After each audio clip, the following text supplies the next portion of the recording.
UP के बलिया से आ रही है, जहां देश भर में 2024 लोकसभा चुनाव हो रहा है। सियासत पारा लगातार चढ़ रहा है, कहीं मतदान तो कहीं नामांकन प्रक्रिया शुरू है। बलिया में 7 मई से आज यानी 14 मई तक नामांकन की तिथि घोषित रही। मुख्य पार्टियों के प्रत्याशियों ने जहां नामांकन कर दिया है, ऐसे में अनोखा जुलूस के साथ एक निर्दल उम्मीदवार कलेक्ट्रेट पहुंचा। समय से न पहुंचने के कारण नामांकन नहीं हो सका। आज मंगलवार को भी नहीं कर सका नामांकन दाखिल। कहा चुनाव आयोग से करेंगे शिकायत।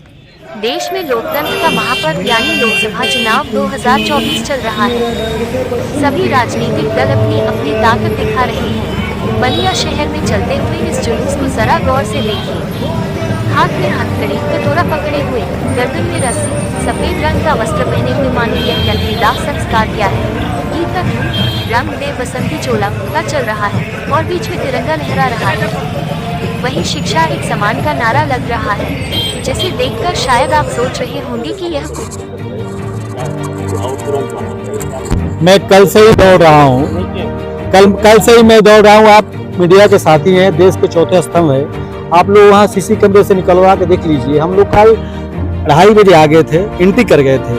कल भी हमारा नामांकन नहीं हुआ। आज हमारे प्रशासन के साथ ही गेट पर होके, गेट के बाद अंदर एंट्री कराए, अंदर के बाद वहाँ भेजे, वहाँ सबको एंट्री करा ली गई। हमारे एंट्री नहीं हुई। हम जब गए तो हमको रोक दिया गया कि नहीं, अब समय खत्म हो गया है। तो ये लोकतंत्र के साथ खिलवाड़ हो रहा है। आप अगर मैं समय से नहीं आया हूँ तो आपके पास सीसी कैमरा लगा हुआ है, सड़क पर सीसी कैमरा लगा है, आपके गेट पर सीसी कैमरा लगा है। प्रशासन के साथ ही निर्वाचन आयोग ये जांच करवा के दिखवा ले। कहीं ना कहीं से हमको परेशान कराने का, तोड़ने का प्रयास किया जा रहा है। हमें लगता है कि बलिया के एनडीए और एनडीए दोनों नेता, सभी नेता मिले हुए हैं कि अगर ये शिक्षा समान की बात को लेकर गांव-गांव जाएंगे तो लोग भड़केंगे और नेताओं की परेशानी होगी। तो देखिए, एक कैटेगरी के नेता, चाहे सांसद, विधायक, एक कलेक्टर, IAS और IPS, दोनों एक कैटेगरी के नेता है। ये किसी को उस कैटेगरी में अंदर प्रवेश करने नहीं देना चाहते हैं कि कोई गांव के गरीब मजदूर, चाहे किसी जाति मजहब का हो, इनका एक कैटेगरी है तो अपने कैटेगरी में किसी को शामिल नहीं होने देते हैं। लेकिन इनके मनसा का, जो मेरा सवाल चुनाव जीतना हारने का नहीं था, मेरा सवाल था गांव में जाने का, लोगों से बात करने का कि राधे श्याम को मत एक्सेप्ट करिए, लेकिन जिसको एक्सेप्ट करिए अपने बच्चों को शिक्षा के नाम पर वोट दीजिए, अपने बच्चे के सर पर हाथ रख के इस बार वोट दीजिए। हम तो 1:30 बजे करीब आ गए थे गेट पर। आप अपने सीसी कैमरे के माध्यम से देख सकते हैं। कोई ऐसा तो है नहीं, सीसी कैमरा सरकार की लगी हुई है। अब हमको 2 बजे एंट्री हो गया था अंदर, यहाँ पहले वहां नहीं एंट्री होने दिया, इसके बाद यहाँ एंट्री नहीं है। वहाँ डीएम साहब देख रहे थे, हमको गेट पर रुकवाया गया था। वहाँ डीएम साहब ताक रहे हैं राधे श्याम को, ताकते ताकते 5 मिनट रुकवाने के बाद कह रहे हैं कि गेट खत्म हो गया।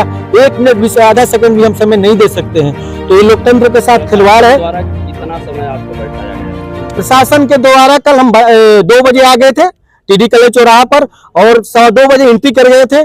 कल भी हमको समय नहीं दिया गया। आज हम लोग भी कम से कम 1:30 बजे करीब आ गए थे। 2 बजे के बाद हमको अंदर एंट्री किया गया, इसके बाद गेट पे बैठाया गया। इसके बाद हमारे जो अधिकारी थे, SDM थे, उन्होंने कहा कि आप जाइए और जाकर अपनी पर्चा को दाखिल करिए। मैं वहां गया तो 5 मिनट वहां DM साहब के जो कर्मचारी लोग रोक रखे, इसके बाद गेट बंद कर दिया गया कि साहब समय खत्म हो गया।